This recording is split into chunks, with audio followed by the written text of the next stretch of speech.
Así es.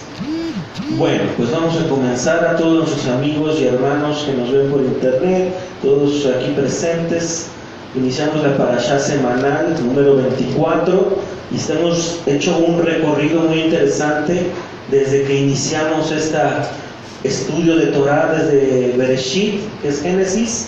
Estamos ahorita iniciando un nuevo libro, estamos iniciando el libro de Levítico, que es Vaikra.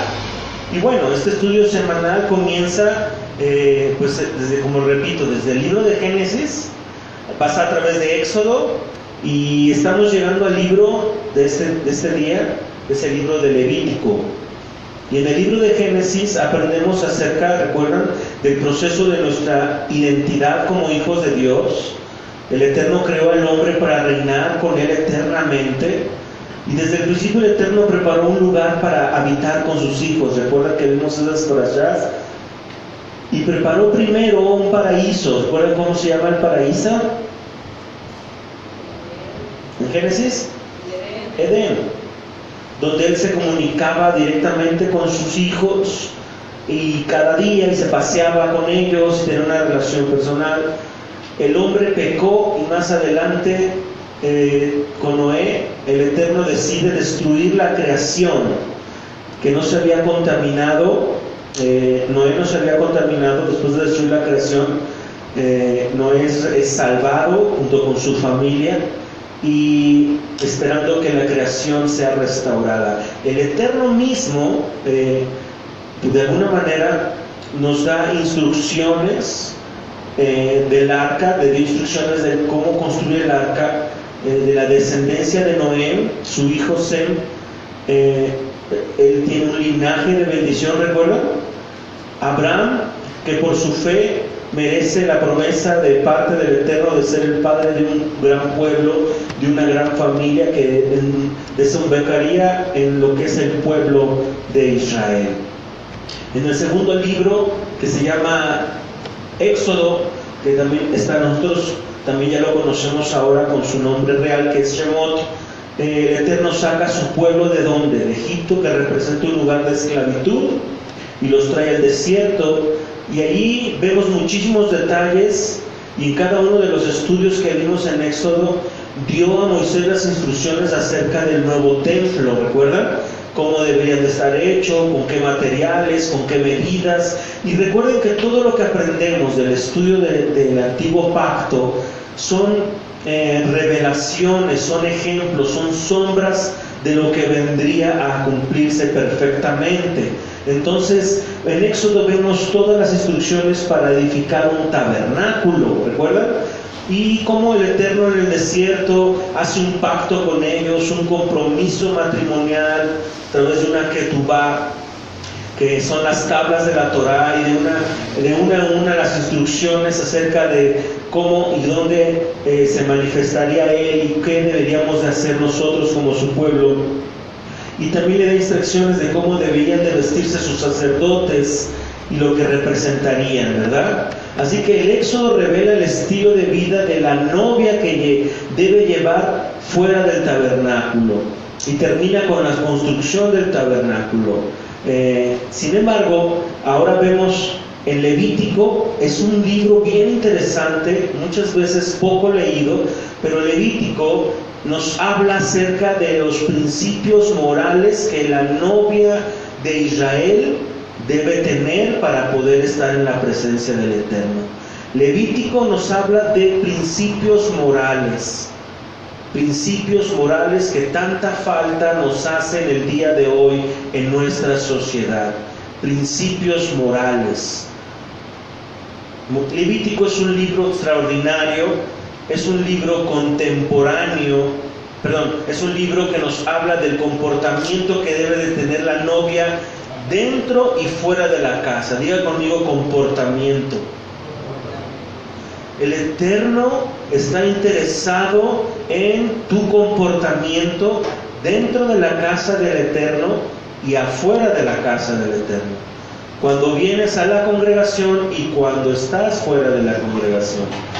Levítico es un libro que nos va a llevar a ser hombres y mujeres que cuiden su testimonio, que cuiden su manera de vivir, de hablar, de vestir, de ver, de oír, de llevarse unos con otros, de las relaciones interpersonales, de las relaciones de confianza, etcétera, etcétera.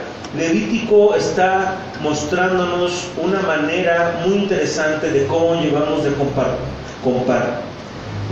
comportarnos. ¿Para qué? Para poder habitar en la presencia del Eterno. Debo mencionar ahorita Mateo 7, 24, 27, y les quiero pedir que lo lean con su vista. Mateo 7, 24 al 27. Dice: cualquiera pues que me oye estas palabras y las hace, le compararé a un hombre prudente que edificó su casa sobre la roca. Descendió la lluvia, vinieron ríos y soplaron vientos y golpearon contra aquella casa, y no cayó porque estaba fundada sobre la roca. Pero cualquiera que me oye estas palabras y no las hace, le compararé a un hombre insensato que edificó su casa sobre la arena. Y descendió lluvia y vinieron ríos y soplaron vientos y dieron con ímpetu contra aquella casa, y cayó y fue grande su ruina. Amados, vamos a introducirnos a un viaje en este libro, un viaje muy, muy minucioso en una relación profunda con el Eterno. Y eso es lo que vamos a ver el día de hoy. Quizá lo que vas a escuchar el día de hoy, pues dices: órale, estas cosas nunca las había oído antes, pero sí va a ser bien, bien hermoso. Bueno, la parashá, también tenemos la lectura del profeta. Si quieres apuntar para que lo leas en tu casa, Isaías 43, 21 al 44, 23. Isaías 43, 21 al 44, 23. Y bueno, junto con Levítico también vamos a estar estudiando Mateo. Ahorita la porción del Evangelio es Mateo 1:1 al 3:17. Te voy a pedir que también lo leas en tu casa. Se los dejo de tarea leer. Ya lo debieron de haber leído. Traten de leerlo hoy rápido para que mañana empiecen con la nueva lectura. Mateo 1:1, 3 al 17. Al 3 al 17, ¿sale? ¿Qué significa Vaikra? Significa y llamó y convocó, ¿sí? Y él llamó, así es. Ahora, en Levítico 7:37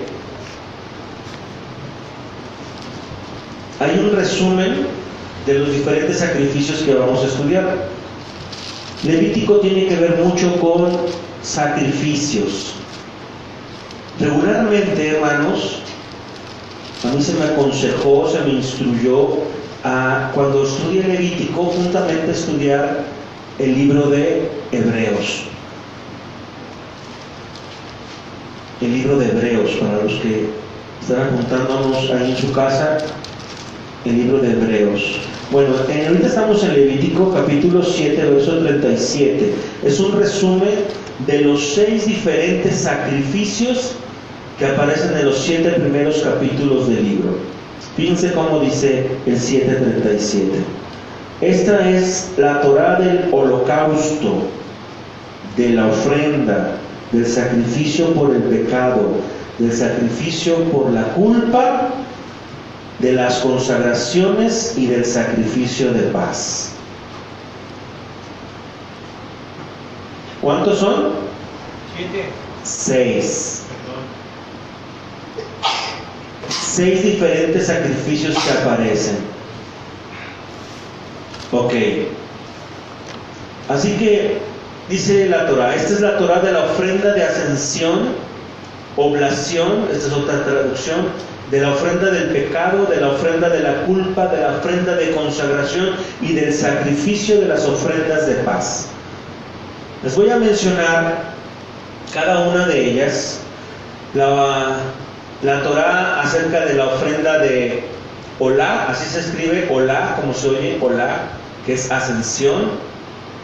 Minjá, la segunda, Minjá. La tercera es Hatat. Lo voy a subir a la página para que lo puedan bajar, copiar y bajar con más calma. No se preocupe si no alcanza a copiar todo, lo puede ver ahí en internet. Pero bueno, la ofrenda Olá, la ofrenda Minjá, la ofrenda Hatat. Estas tres son la ofrenda de ascensión, la ofrenda de oblación y la ofrenda de pecado. Luego viene la cuarta, que es Asham, así como se escribe, Asham, que es la ofrenda o el sacrificio de la culpa, ¿sí?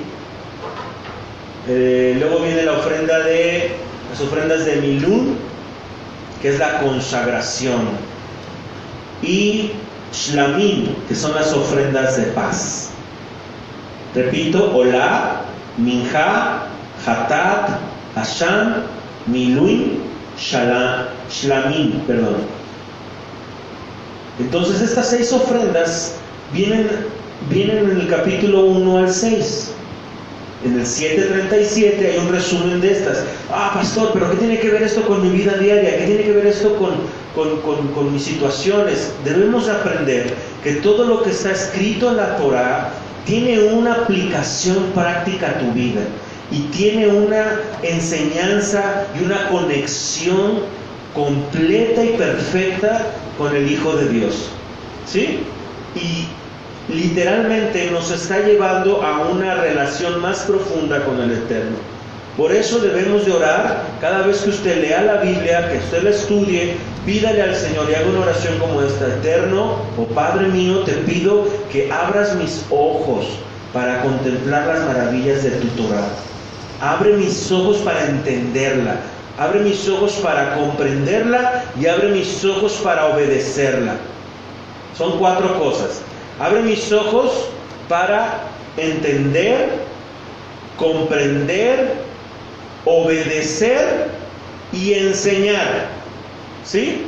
Abre mis ojos, inclina mi corazón, mis oídos espirituales, mi entendimiento espiritual para entender tu Torah, comprender tu Torah, obedecer tu Torah y enseñar tu Torah a otros.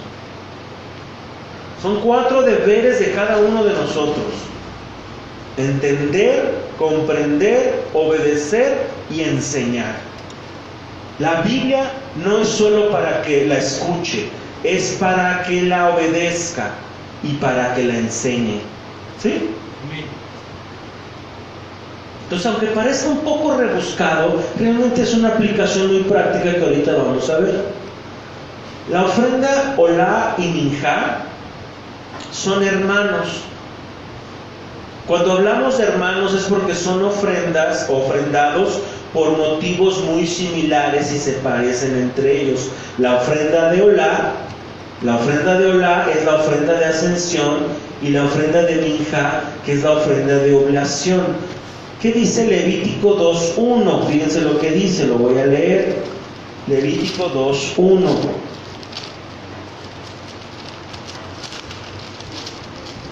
Cuando alguna persona ofreciere oblación, ¿alguien tiene otra traducción de esta palabra en sus Biblias? Oblación. Si alguien presenta al Señor una ofrenda de cereal, esta será de propia harina, sobre la cual pondrá aceite de incienso. No, ok. ¿Ofrenda de qué, perdón? Cereal. Ok. Nadie se ofrenda de los productos de la tierra. Exactamente, así es. Y la ofrenda Olá es la ofrenda de ascensión. Esa viene en Levítico 1. Ahí lo van a encontrar en el 1:17. Pero bueno, aquí lo importante que es Olá y Minjá son hermanos, son ofrendas similares y se parecen entre ellas. Así que estamos estudiando que todo sacrificio que viene en el libro de Levítico, toda ofrenda, tiene que ver con Yeshua, con el Hijo de Dios, y tiene que una aplicación muy práctica para nosotros, ¿sí? Así que dice el capítulo 1, verso 2 de Levítico: si su ofrenda fuere holocausto vacuno, macho sin defecto, lo ofrecerá, de su voluntad lo ofrecerá a la puerta del tabernáculo de reunión, delante del Eterno. Diga conmigo: a la puerta y delante. Dice, es bien interesante, cuando alguno de ustedes traiga esa ofrenda, tráiganla de animales del ganado y del rebaño. La palabra hebrea que ha sido traducido como ofrenda es corbán. Diga conmigo, corbán. ¿Ustedes se acuerdan alguna vez que Yeshua usó esta palabra? ¿Se acuerdan cuando le estaba exhortando a los fariseos que su ofrenda podría reemplazar su cuidado a sus padres? No sé si se acuerdan. Búsquenlo por favor en sus Biblias, a ustedes que traen internet. Hermanos, ayúdenme por favor a buscar en la Biblia, en el Evangelio, cuando Yeshua les echa en cara a los fariseos o los escribas, no me recuerdo. Dice que no pueden dar ofrenda porque le van a dar al Señor, a su papá. Algo así, exactamente. Él utiliza esta palabra corbán en el Evangelio. Ahorita lo vamos a ver. Pero bueno, la palabra ofrenda significa, o sea, es traducida como ofrenda, oblación. Es corbán. Corbán significa sacrificio, inmolación, ofrenda y oblación, ¿sí? Eso significa corbán. Y viene de la palabra hebrea karab, que significa acercarse, presentarse o estar cerca. Entonces cuando presenta uno un corbán o su corbán, se está acercando, se está presentando, está acercando delante del Eterno. Así que de esto aprendemos que el propósito de los sacrificios es poder acercarse al Eterno y presentarse delante de Él. Escucha bien lo que te voy a decir. No hay manera de acercarse al Eterno sin sacrificio. No hay manera de acercarse al Eterno sin sacrificios. El sacrificio es necesario para poder acercarse al Eterno y estar en su presencia. Si alguien ya encontró lo que les dije, hermanos. A ver, hermano, fuerte. ¿No? Pues habla de Marcos 7:11. Ajá. Corbán es una dádiva dedicada a Dios. Ajá, muy bien. Marcos 7:11. Vamos a leer Marcos 7:11, a ver qué dice, permítanme, te lo encuentro. Dice, pero vosotros decís, Ese es. basta que diga un hombre al padre o a la madre, es corbán, quiere decir que ofrenda a Dios, todo aquello por que pudiera ayudar. Y no le dejáis hacer más por su padre y por su madre, invalidando la palabra de Dios con vuestra tradición que habéis transmitido. Y muchas cosas hacéis semejantes a estas. Solo quería mencionar este versículo que mismo Yeshua utiliza la palabra corbán, ¿sí? Es mi ofrenda a Dios todo lo que pueda hacer por mi papá y mamá. Ahorita no voy a entrar en los detalles de eso, pero es algo muy interesante. Bueno, entonces, todo aquel que quiera acercarse al Eterno requiere un sacrificio. El sacrificio es necesario para acercarse y estar en su presencia, como dice la palabra en Éxodo capítulo 23, verso 15, segunda parte. Éxodo 23, verso 15, segunda parte.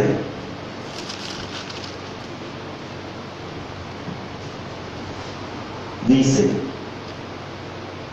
la fiesta de los panes sin levadura guardarás, 7 días comerás los panes sin levadura como yo te mandé, en el tiempo del mes de Abib, porque en él saliste de Egipto. Y ahora sí dice, todos juntos: y ninguno se presentará delante de mí con las manos vacías.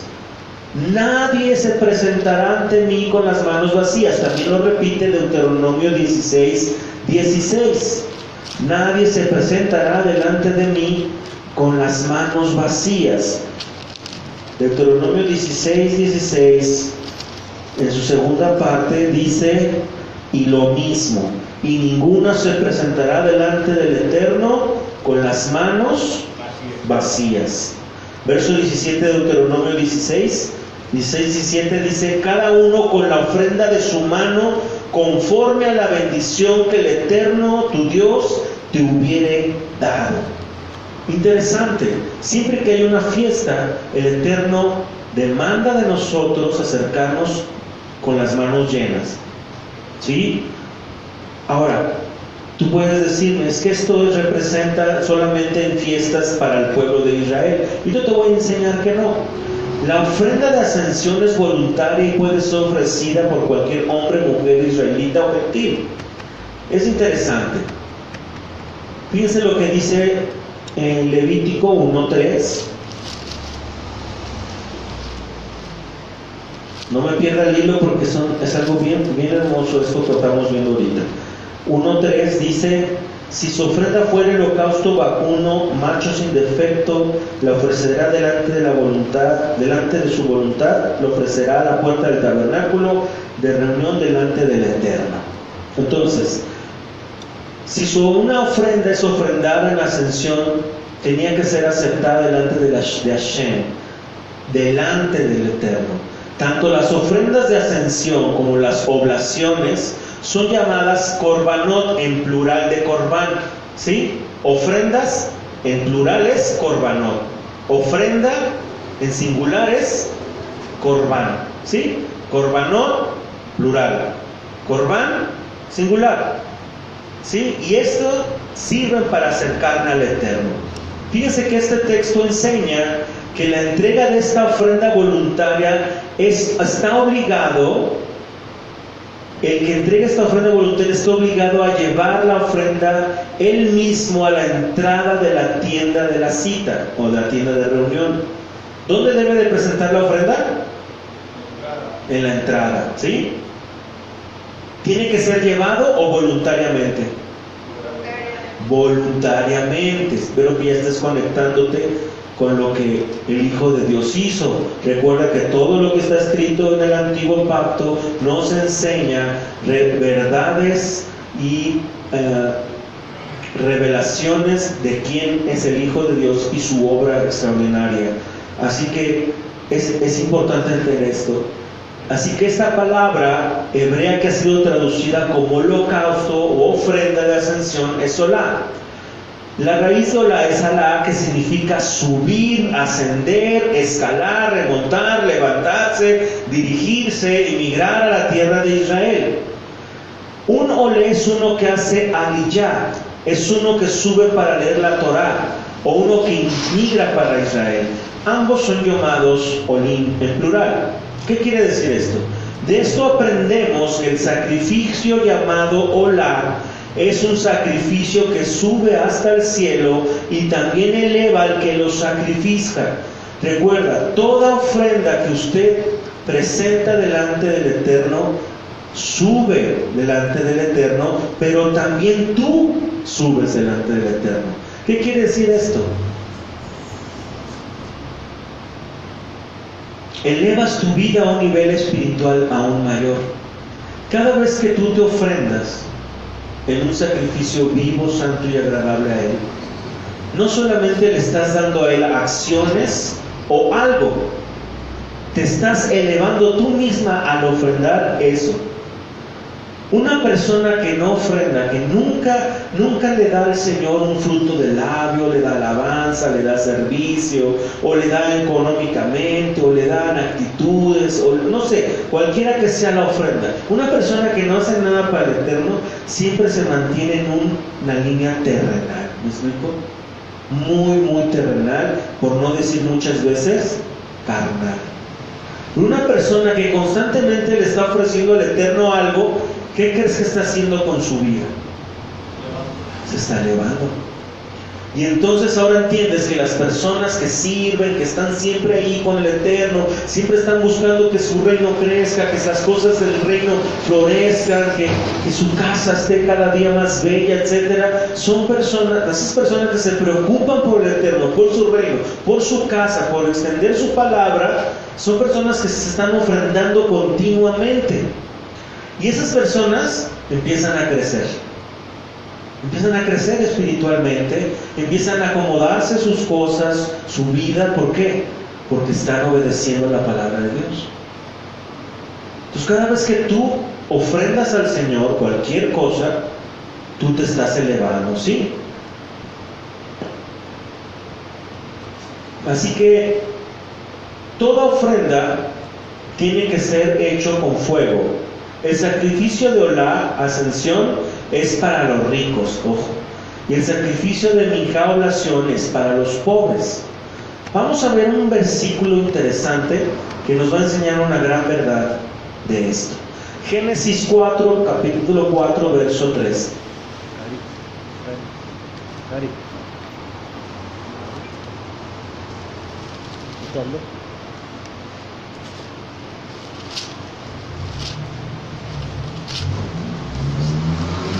Génesis 4, verso 3. Es una historia de dos seres humanos, dos familias, dos hermanos que presentan una ofrenda. ¿Recuerdan? ¿Cómo se llamaban esos hermanos? Ajá. Capítulo 4, verso 3. Y aconteció andando el tiempo que Caín trajo a Shem una ofrenda minjá del fruto de la tierra. También Abel, por su parte, trajo de los primogénitos de sus ovejas y de la grosura de los mismos. Y Hashem miró con agrado a Abel y su ofrenda minjá, pero a Caín y su ofrenda minjá no miró con agrado. Y Caín se enojó mucho y su semblante se demudó. En este texto aparece la palabra en hebreo del original minjá, que significa don, presente, regalo, ofrenda, sacrificio o oblación. Eso quiere decir minjá. Normalmente la palabra minjá es usada para ofrendas sin sangre, pero en este caso vemos que también puede sacrificar una ofrenda con sangre. ¿Cuál es la diferencia entre la ofrenda olá y minjá? La olá se da de los animales y la minjá normalmente se da de los productos del campo. La olá y la minjá son las primeras ofrendas que son mencionadas en la Torá. Un ejemplo es Caín y Abel, que ofrecieron minjá. La palabra olá aparece por primera vez en Génesis 8:20, donde está escrito: y edificó Noé un altar al Eterno, y tomó a todo animal limpio y de toda ave limpia, y ofreció una ofrenda olá en el altar, una ofrenda de ascensión. Lo más destacado de olá es que se quema todo el animal. Vamos a ver 3 clases de ofrendas olá presentadas en este capítulo: la ofrenda del ganado mayor, la ofrenda del rebaño y la ofrenda de las aves. Oh, qué interesante. Entonces dice, el valor de la ofrenda olá va de lo más caro a lo más barato. ¿Por qué? Luego Hashem sigue dando la oportunidad para que los que no tienen dinero ni siquiera para una cría de paloma, ellos podrían dar harina, aceite de oliva e incienso y sal. Todo eso está en Levítico capítulo 2 del 1, 4 al 13. ¿Qué quiere decir esto? Esto nos enseña que el estado económico, porque muchas personas dicen: es que no tengo dinero para ofrendar.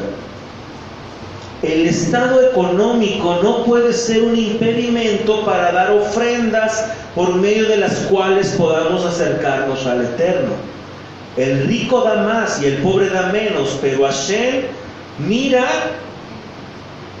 ¿Qué mira el Eterno? El corazón. El Hashem mira el corazón y sabe cuando una persona ofrece según sus posibilidades o cuando no lo hace, como está escrito en el Evangelio de Lucas capítulo 21, 1 al 4. Lo voy a leer. ¿Recuerdan ese versículo? Levantando la vista, vio a los ricos que echaban sus ofrendas en el arca del tesoro, y vio también a una viuda pobre que echaba allí 2 pequeñas monedas de cobre. Y dijo: en verdad os digo que esta viuda tan pobre echó más que todos ellos, porque todos ellos echaron a la ofrenda de lo que les sobraba. Pero ella de su pobreza echó todo lo que tenía para vivir. Una ofrenda que no ha sido dada con generosidad, amados, no es aceptada por el Eterno, porque el Eterno ama al dador alegre. No es la cantidad, Es la actitud del corazón la que el Eterno va a medir. No es cuánto, es la actitud del corazón. Cuando una persona sirve, no es cuánto haga, sino cómo lo hace. Cuando una persona da, no es cuánto dio, sino cómo lo dio. Cuando una persona se entrega, no es lo que haya producido esa entrega, sino por qué lo hizo, cuál fue la intención y cuál fue la motivación. Macho sin defecto. La ofrenda de Olá tiene que ser un macho sin defecto. Esto nos habla de quién. ¿De quién nos habla un macho sin defecto? ¿Pasó? Luego les platico los que nos dio por internet. Hasta quiero llorar, hermano. No. Bueno, está bien, muy bien. Ok. ¿De quién se acuerdan como macho sin defecto? De Yeshua. Muy bien. Él es el macho sin defecto. Él es el cordero sin defecto. Entonces, cuando tú leas todo el Levítico, vas a ver animales sacrificados, partes, intestinos, patas. Todo eso tiene un simbolismo extraordinario que tiene que ver con el Hijo de Dios y que tiene que ver contigo. Que Dios nos dé y nos permita mayor entendimiento de su palabra. Somos bebés en la palabra de Dios. Somos inexpertos todavía. Tenemos tanto que aprender, tanto que corregir, tanto que desaprender de doctrinas de hombres, de religiones. Porque ni el cristianismo ni el judaísmo fueron instituidos por Dios. Él nos dejó una relación con el Eterno. Pero todo está en su palabra. Y no quiere decir que está mal la religión. Dios la permite por una razón. Pero es importante que lo entendamos. Estamos viendo entonces, ahorita vamos a volver con Caín y Abel, cómo es que todo lo que haces minuciosamente en una ofrenda, el Eterno lo está viendo.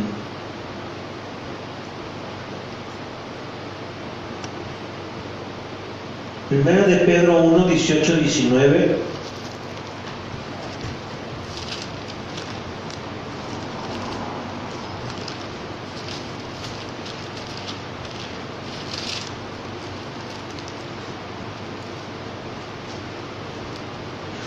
Dice, sabiendo que fuisteis rescatados de vuestra vana manera de vivir, la cual recibisteis de vuestros padres, no con cosas corruptibles como oro y plata, sino con la sangre preciosa del Mesías, como de un cordero sin mancha y sin contaminación.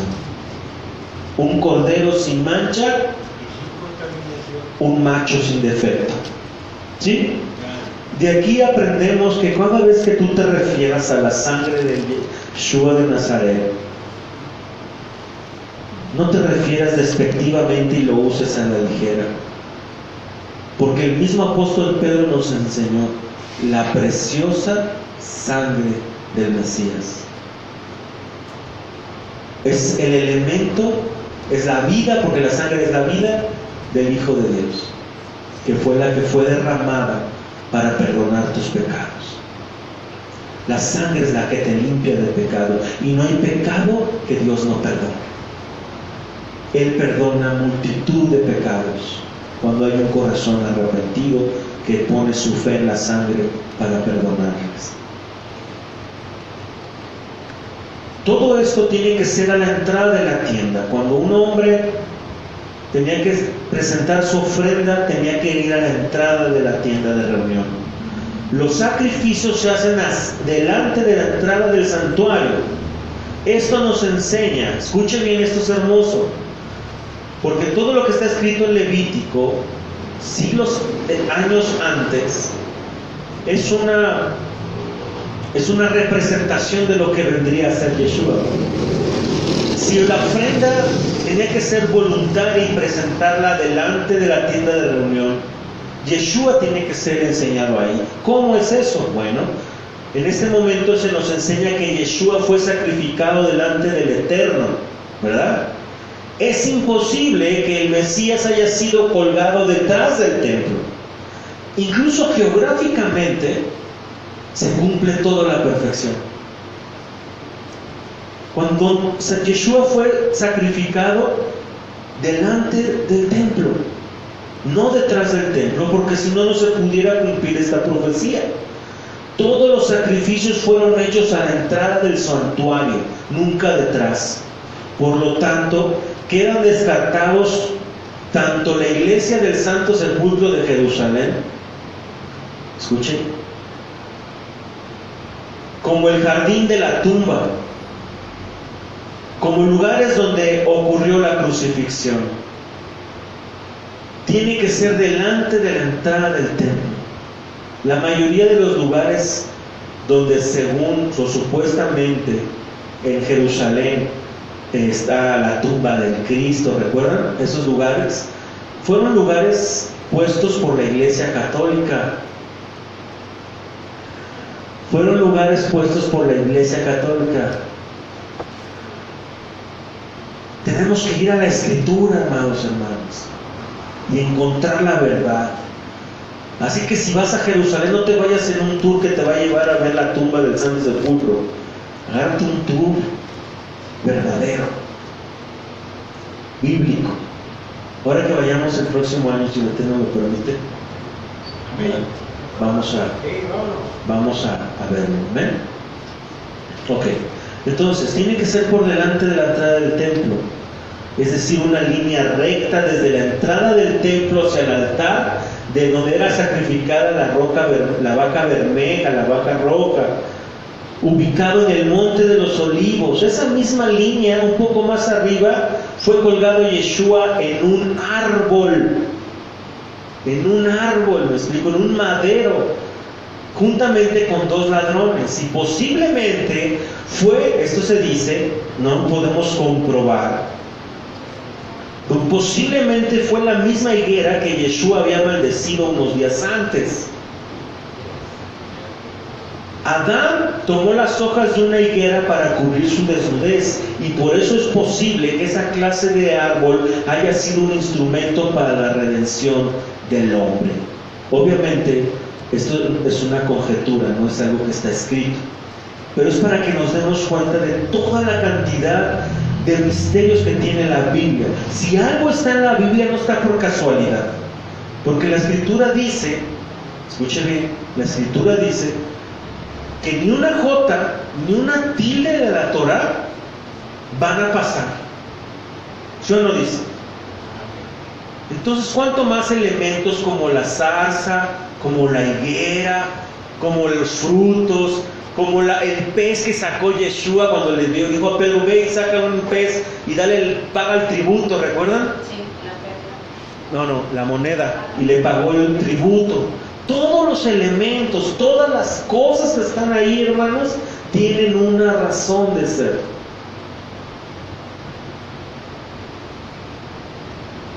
Yeshua voluntariamente se presentó delante del Padre, ¿no? Como una ofrenda. No dice, he aquí en el libro de los Salmos, he aquí vengo, oh Señor, a hacer tu voluntad. Él mismo se presentó a sí mismo para morir por nosotros. El Eterno mismo no lo obligó ni siquiera.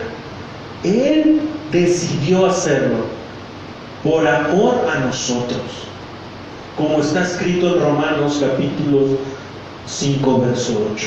Mas Dios muestra su amor para con nosotros en que aun siendo pecadores, Yeshua murió por nosotros. Y obviamente tenemos muchos pasajes del Evangelio. De tal manera te amó. Fue por amor. Él te amó primero y no tú a Él. Todo es por amor. Él se presentó voluntariamente por amor.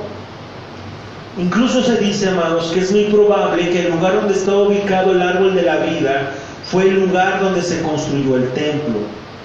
El árbol de la ciencia probablemente estaba puesto en el monte de los olivos donde murió Yeshua. En el caso de que fuera así, en el mismo lugar donde el pecado fue introducido en este mundo, fue expiado. Interesante. La viga horizontal en la que Yeshua fue clavado posiblemente fue hecha de cedro, según Levítico 14, 4 al 6. Quiero reflexionar en algo. De este versículo también aprendemos que un sacrificio sirve como una entrada para acercarse al Eterno. El mismo sacrificio es como una puerta, un medio de acercamiento. Por lo tanto tiene el nombre de Corbán. Cuando un sacrificio es dado según las normas de la Torah y un corazón sincero, gozoso, puro y entregado, siempre produce agrado delante del Eterno. La pregunta que te hago: ¿todas las ofrendas son agradables delante de Él?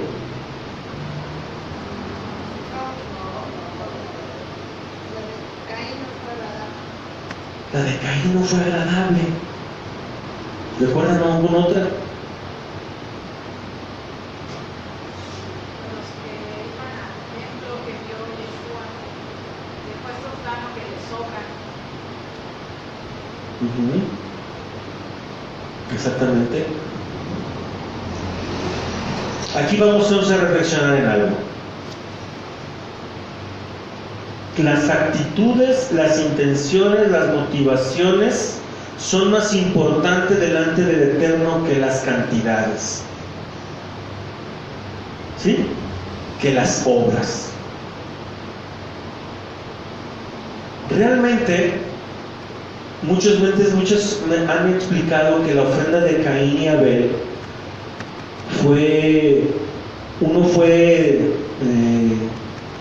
no le agradó tanto al Eterno porque había dado fruto de la tierra y el otro había dado animales, ¿verdad? Uno dio lo mejor, pero realmente, ¿qué fue lo que agradó al Eterno más? ¿El animal o el fruto o la actitud del corazón? Exactamente. Creo que Fuerte. yo pienso que toda ofrenda para el Eterno, pues no hay ofrenda chiquita o ni hay ofrenda grandota. Más bien lo que acabas de decir es ver el corazón del hombre, de la persona, en qué sentido está. Hasta cuando él mismo nos dice que si vas a llevar ofrenda, pero si tienes ofensa con tu hermano, yo pide perdón. Exactamente. Primero a tu hermano, para que no me sirve la ofrenda. Esto viene en correlación porque dice, me vine aquí a mi pequeña mente, dice que se quemaban aves. Se quemaban los cueros de los bueyes, de las vacas, de los corderos. Pues ningún olor es agradable, pero dice, plagarán de olor de ofrenda al Eterno. O sea, pues qué, dice, no, ¿qué me dice ese olor tan feo que huele, no? Veía el corazón del hombre arrepentido que llegaba al frente del Mishkan con los hijos de Aarón y derramaban la sangre. Esa era la ofrenda realmente que subía al Eterno. Lo demás yo pienso que era ya nomás formulismo de actos. Exactamente. Muy bien. El 1.9, ¿qué dice Levítico 1.9? ¿Alguien me lo puede leer fuerte, por favor? ¿Me das agua, por favor, Cari?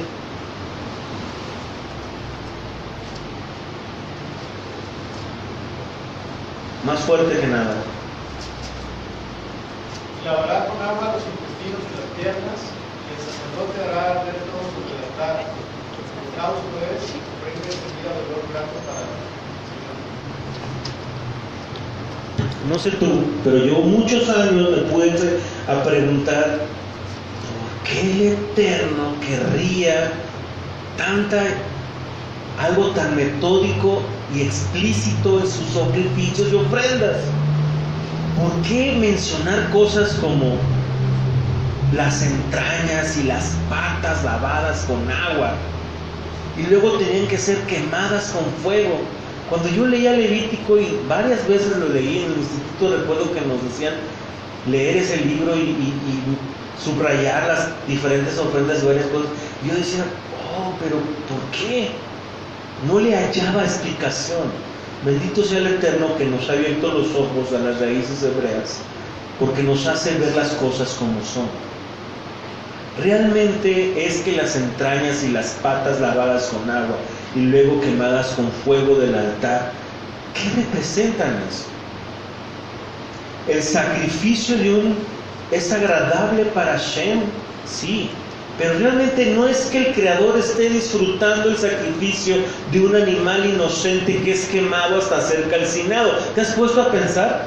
Realmente el Eterno, cuando se está calcinando las patas y las entrañas, las tripas y la grasa, y realmente el olor a grasa era lo que hacía el Eterno. Le decía, olor grato.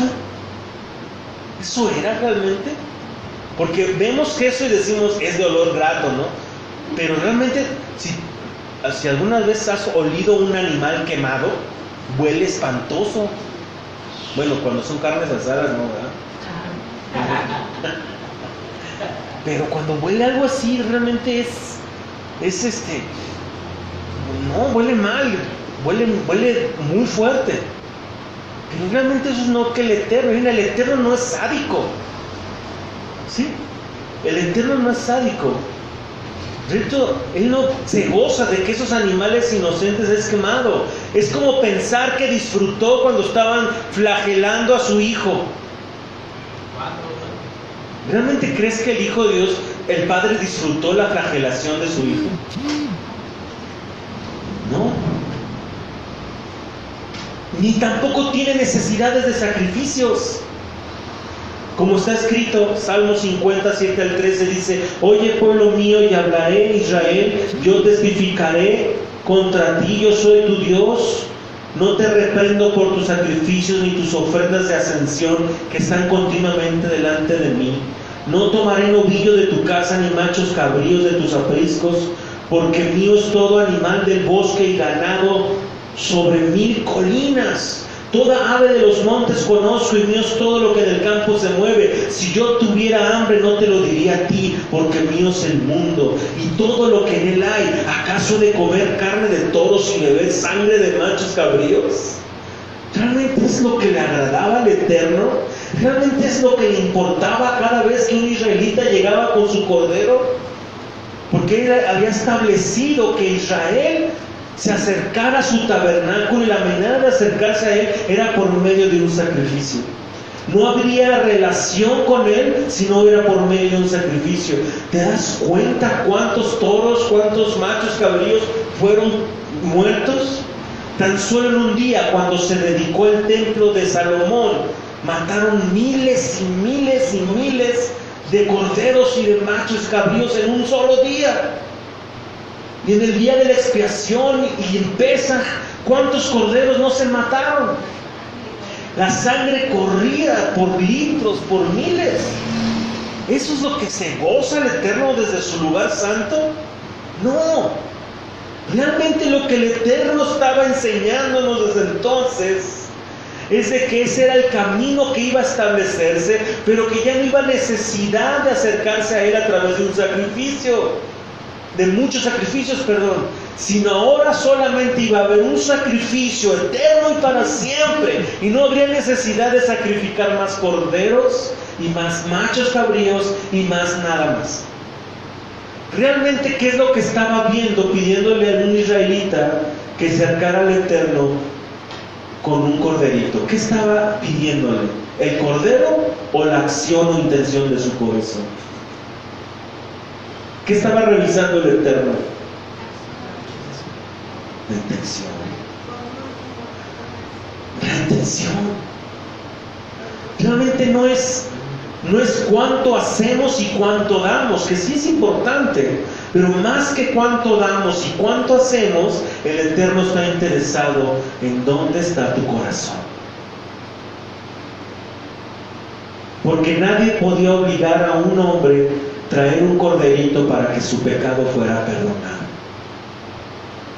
Traigo este cordero porque he pecado, ¿no? Era algo voluntario y él tenía que presentarse delante del Eterno. De la misma manera, no hay hombre o mujer que esté en este lugar o en una congregación. Bueno, no debe de haber que esté a fuerzas. Porque aunque vengas, el Eterno puede estar desagradado con que uno venga si tu corazón está lejos o estás enfadado con él. ¿Me explico? Realmente uno tiene que venir a su casa voluntariamente y a darlo con la mejor actitud y la mejor intención de su corazón. Es lo que muchas personas no han comprendido. Hay algo que también en esta parashá me mueve mucho, porque el Eterno, al dirigirse a Moisés, pues no le dijo, recibe tú las ofrendas que tenía. ¿Por qué? Porque el mejor o el gran más grande de los profetas en ese caso era precisamente Moisés. Pero todavía un poquito más para acrecentar la gracia del Eterno que él persigue. Yo pienso que esto es la humildad, porque cuando le dijo, háblales al pueblo y diles que se presenten ante los hijos de Aarón. ¿Por qué no dijo que se presenten delante de Montetín o de propio Aarón? Moisés su vida también, como le dijo, ¿por qué me escoges a mí? Cuando me dijo, ve a rescatar a mi pueblo, yo soy tartamudo, ni siquiera puedo hablar. Ahí no le dijo nada. Humildemente aceptó. Y el pueblo también pide el suelo. ¿Por qué a los hijos de Aarón? ¿Por qué no? No sé, ¿por qué no Aarón? Humildemente también aceptaron que fueran los hijos de Aarón sacerdotes. Esto es, yo pienso que lo que quiero decir es que el Eterno, aparte de ver pues tu corazón, que ya debe de ser humilde, ¿sí? Pero humillarte porque eso es humillación, humillación del abuelo, humillación de decir, sí, aquí estoy, heme aquí, Padre. Eso es lo que yo, a mi modo muy humilde entender, eso es lo que creo o lo que me cae de esa parte, la humildad, la humillación. Dice el Salmo que las palabras de mi boca y la meditación de mi corazón sean agradables delante de ti. ¿Han escuchado alguna vez una oración como esta? Señor, que mi vida sea un olor grato delante de ti. Incluso lo cantamos. ¿De dónde viene esta expresión olor grato? Bueno, precisamente de estos sacrificios, de Levítico. Olor grato delante de él no emana del animal cruelmente sacrificado, sino del corazón de la persona. Olor grato viene de tu corazón. Si el corazón del hombre no está entregado al Eterno, su sacrificio no es agradable. ¿Han escuchado personas que dicen, es que yo diezmo, es que yo ofrendo, es que yo sirvo, pero no prospero, antes me va peor? ¿No será que realmente no es si está dando o no está haciendo, sino el corazón? La intención del corazón. ¿Mande? Es religión.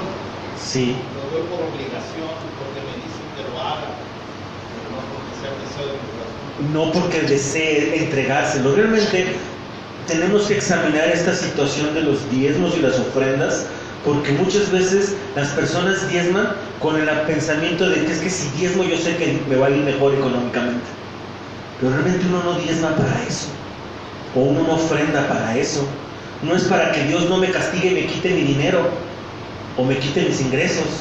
No es para que, es que si no lo hago, pues luego al rato Dios me recorta el agua, ¿no? Es que tengo que hacerlo porque si lo hago, dice la Biblia que se abrirán las ventanas de la cielo y voy a tener más. Y en cierta medida son verdades a medias, pero realmente lo que ve el Eterno no es que uno traiga el sobre, ¿me explico? Es por qué lo traes, la intención de tu corazón. Dice, si prosperaste, entonces dale gracias al Eterno. Señor, eso es lo que hay en mí. Y te doy gracias porque eso es lo que me has prosperado, eso es lo que me has dado. Y yo de mi corazón te entrego a ti. Muchas veces he escuchado también personas que dicen, es que no se me reconoce lo que ofrendo, lo que hago, lo que doy.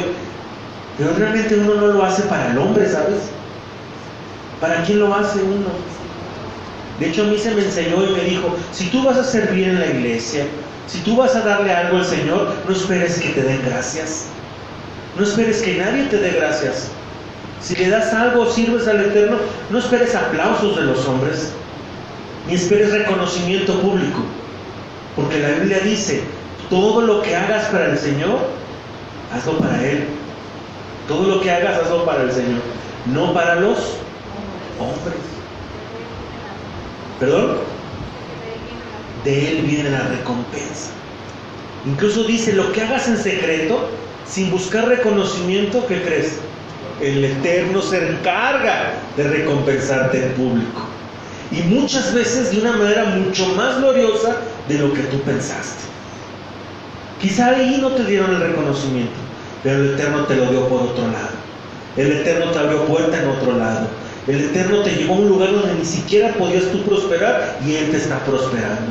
¿Por qué? Porque Él ve tu corazón y sabe que lo que haces no le haces por el pastor, o no lo haces por el hermano, o no lo haces por la esposa o por los hijos. Lo haces por el Eterno. Porque aquí la motivación y la razón de estar aquí no somos nosotros mismos, es Él. Él es la razón de nuestra existencia, Él es la razón de nuestro vivir, Él es el motivo de nuestra canción, el motivo de nuestras acciones. Dice Pablo, en Él somos, en Él nos movemos y en Él vivimos y en Él nos vamos a morir y el morir es ganancia. De tal manera entonces, amados, que Hashem miró con agrado, la ofrenda de Abel. Pero dice la Escritura que miró con agrado a Abel y a su ofrenda. En primer lugar miró a Abel y luego por eso decían unos ahorita, si vienes al altar y de repente el Señor te muestra que traes un resentimiento y un pleitazo con alguien, dice, oye, antes de entregarme algo, ve a ponerte a cuenta, ¿no? Porque es impresionante, ¿no? Así que la ofrenda es una expresión de un corazón que ama. Digan conmigo, la ofrenda es una expresión de un corazón que ama. Ahora yo te pregunto, ¿cuánto amas a Dios? Tu ofrenda debe de ser una expresión de eso. Y vamos a terminar con esto. Podemos destacar que la ofrenda de Yeshua, el Mesías, que es símbolo perfecto de todos los sacrificios, el ver animal sacrificado de la manera correcta, Hashem se acuerda del sacrificio de su Hijo y de esta manera Él se agrada. Dice Yeshua, Él se entregó a sí mismo para hacer su voluntad. Y dice Romanos 12, 1 y 2, así que hermanos, os ruego por el amor de Dios que entreguen sus cuerpos en un sacrificio vivo, santo y agradable al Señor. Es decir, tú eres ahora ese cordero que tú tienes que entregarte delante de Él en un sacrificio por amor a Él, pero ahora vivo. O sea, todas esas personas que se flagelan ahora que va a venir la Pascua católica y que hacen todos unos mega shows en las entidades y los cuelgan. Hay gente que hasta se muere realmente, se mejan clavos, se clavan, se lastiman. La Biblia no te pide eso, hermano. De hecho, la Biblia te dice, si vas a entregarte en un sacrificio pero vivo, agradable y santo. ¿Sí? Así que meditemos en esto que acabamos de ver hoy. Obviamente el tema es muy extenso, no tengo tiempo, pero nos quedamos con esto. Dios mira la ofrenda del corazón. Vimos algunos términos hebreos, poco, es más, o mucho, muy a lo mejor técnicos, de lo que representan en hebreo y todo esto, pero quédate con todo esto, quédate con esto nada más, quédate con el hecho de que la ofrenda o el sacrificio debe estar siempre sacrificada delante de Dios, es para Dios y es por Dios, ¿sí? Y debe de ser con una actitud de amor y agradecimiento, ¿sí? Y que la muestra perfecta del sacrificio perfecto es Yeshua de Nazaret. ¿Está conmigo? Sí, amén. Él mira el corazón. Él mira el corazón. Cuando el Hijo de Dios murió, Él no se gozó del martirio que estaba realizándose. Por eso nosotros no traemos a alguien colgado, ¿me explico? Porque nuestro Señor no quedó muerto, resucitó. ¿Amén? Amén. Resucitó. Y la resurrección, hermanos, es la muestra de que nuestro Dios vive. ¿Amén? Entonces, en base a todo esto, mediten en sus acciones, sus ofrendas. Y yo les invito, en esta tarde, hoy en la tarde vamos a ver una aplicación más práctica de lo que representa un sacrificio. Voy a estar hablando de cómo morir a lo terrenal y a lo carnal. Cómo hacer morir lo terrenal y lo carnal. ¿Por qué? Porque un sacrificio implica muerte. ¿Sí? Y si el Señor nos está pidiendo que nos entregáramos en un sacrificio vivo, no nos está pidiendo matarnos físicamente. Nos está pidiendo morir a nuestra carnalidad, a nuestras cosas terrenales. Estás batallando con algo carnal en tu vida. Hoy en la tarde voy a enseñarte acciones muy prácticas de cómo hacer morir lo terrenal y morir a la carne. No lo hemos logrado. Batallamos con... ¿Alguien le batalla contra la carne aquí? ¿Alguien batalla contra los deseos terrenales? ¿O solo yo, pues? Nos jala la carne, ¿no? Pasas delante, nos jalas, ¿no? Y realmente es una situación muy fea porque tú quieres con tu espíritu y tu deseo agradar y servir al Eterno, pero tu carne te lleva al pecado, ¿no? A lo que le gusta. Y si Dios no va a quitarte eso. Eso es algo que tú debes de quitarte. Y Dios nos deja en su palabra, y a través de esta palabra aprendemos cómo hacer morir lo terrenal en nosotros. Hoy, precisamente ahorita vimos un principio de eso. ¿Cómo hacer morir lo terrenal? Preséntate delante de Él en un sacrificio vivo, santo y agradable. Ese es el primer punto, ¿de acuerdo? Tú debes de presentarte. Tú debes de decidir. Pero hoy en la tarde vamos a hablar de eso. Y no venir con el corazón vacío. ¿Perdón? No venir con el corazón vacío. Y no venimos con las manos ni con el corazón vacío, sino manos llenas para darle al Eterno. ¿Amén? Vamos a hacer una oración. Los espero a las 5 de la tarde, nuestros hermanos que nos ven en internet. Si estás aquí en Morelia, vente a Grandelli.